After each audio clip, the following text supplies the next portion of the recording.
Salut! Aujourd'hui dans cette vidéo je vais essayer de vous apprendre ce que c'est que la transformation étoile-triangle. Alors la transformation étoile-triangle c'est quelque chose qui va être très utile lorsqu'on va se retrouver à des schémas pareils.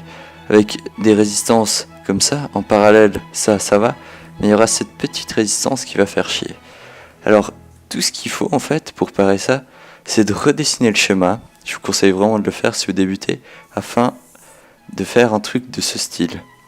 Donc c'est de là que ça vient le nom triangle étoile, car on a un petit triangle, mignon comme tout. Et finalement, avec ça, on va reporter la résistance en face pour avoir quelque chose de plus simple à calculer. Par exemple, la valeur de la résistance RA, en fait, ce sera la valeur des deux résistances ici qui toucheront ce point multipliées entre elles, divisé par la somme des trois autres résistances du triangle. Ça peut paraître compliqué, mais ça ne l'est pas tant que ça. Finalement, ça va nous donner quelque chose comme ça.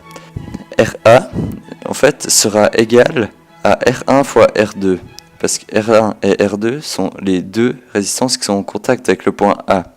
Et ensuite, on va diviser à chaque fois cette valeur par la somme de résistances qui sont dans le triangle, c'est-à-dire R1 plus R2 plus R3. Ce qui est en fait finalement assez facile vu qu'à chaque fois on aura la même somme.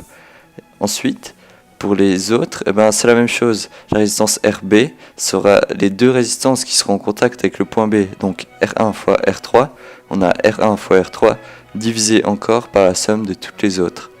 Même chose pour RC, ici, qui a R2 et R3 en contact avec lui-même. On va donc faire R2 fois R3 et encore une fois divisé par toutes les sommes.